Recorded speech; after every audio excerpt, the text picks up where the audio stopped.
Hey guys, welcome back to our channel. This past weekend we were at Union Grove, Wisconsin for the MKE Real Street Takeover.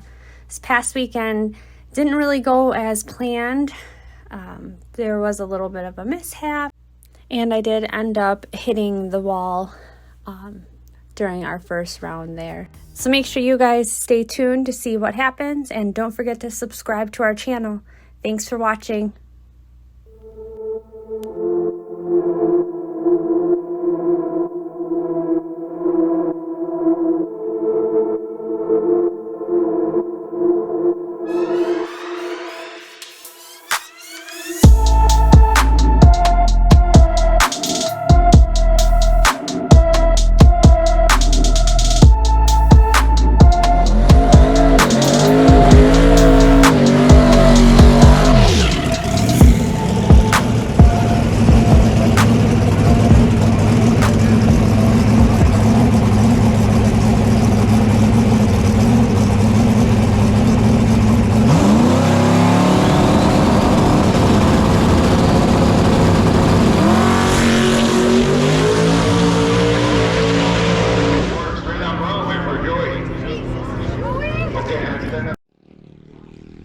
What the fuck is with this, you know? And then that's fucking obviously why.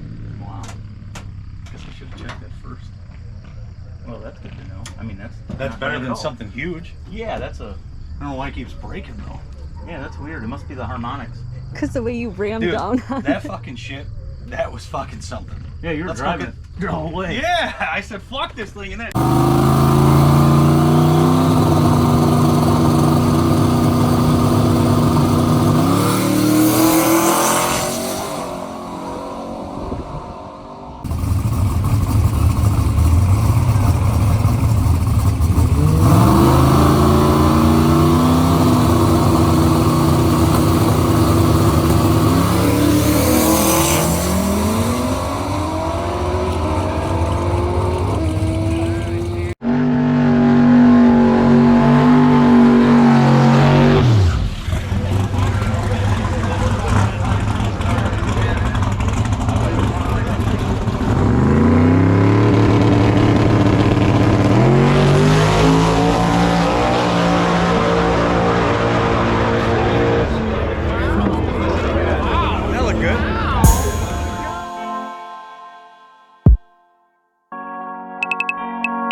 Hi.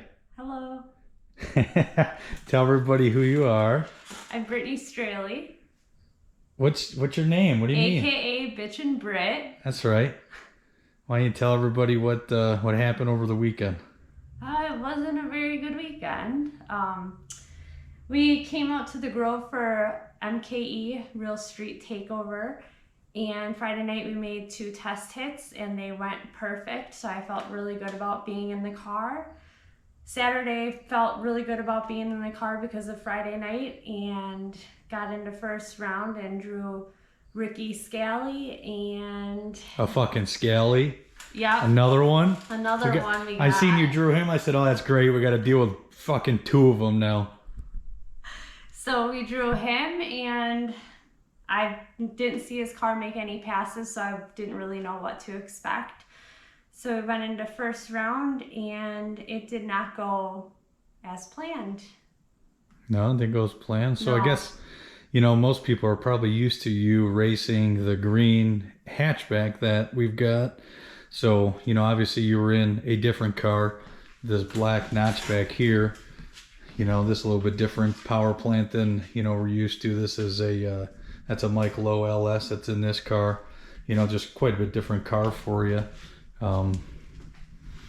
But you did feel good, right? I mean, we went out to the track 3 times, kind of had some issues. Obviously the first time you didn't get to make a run because I was too busy in there fucking around, making sure everything was good. It wasn't going straight. Yeah, I wasn't going straight, so. And it almost killed me then. Yeah, almost killed you the first time, so. But yeah, so I guess, so then what happened, the first round?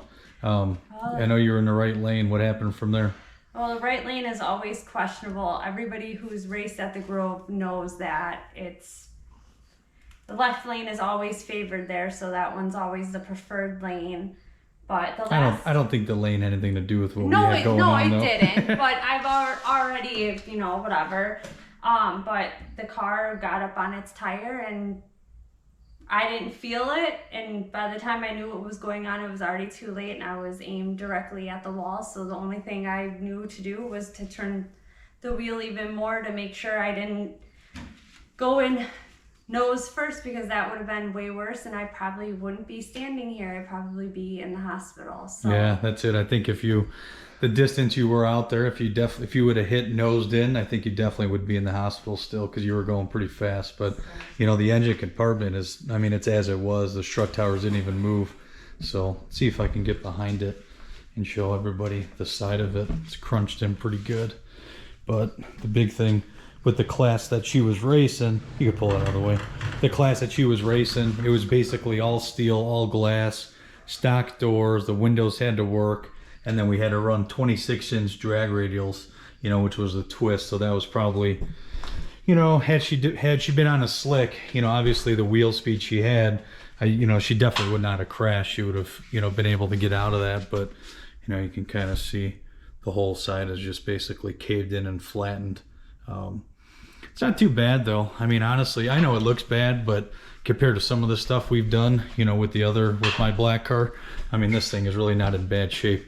Fucking Hans is telling me, let's fix it for next weekend, bring it to War in the Woods. I said, get the fuck out of here, but that's kind of the point that he's at with these cars. They're so easy to repair depending on, the damage. They always look a lot worse than they are, as long as your roof is somewhat in the normal position and your front stuff is not moved, you're usually all right. But I know this thing, yeah, fucking seat mount that's on there actually broke. The metal actually broke and the whole seat twisted from the impact, and it's probably why she's as sore as she is, obviously. But the car, everything did a good job. All your safety stuff did good. You really can't argue that, as far as like the roll cage twist, nothing. The only reason the rear end looks pushed over is because the control arm on the other side bent. But all this stuff did really good. He definitely did a good job keeping it off from hitting head on, because that would have fucking sucked, because everything worth money is all up here. I did all I could, and all I got are 2 big battle wounds, bruises. Yeah, oh yeah, that's pretty bad. I know it's getting worse too. It was so deep. The one on my leg too, but I don't have any neck pain or anything like that, but that's just because of the safety gear that I wear. Yeah. When racing, so. Well, that's good. I'm glad to give everybody an update. A lot of people have been asking. We appreciate everybody reaching out to us, you know, concerned. It's definitely a lot of times you don't realize how good of people are around that track until something happens like this. You know, sometimes I think we take that for granted as drag racers, so. We do, that's for sure. And I'm thankful for everyone that's checked in and everything. All right, thanks guys.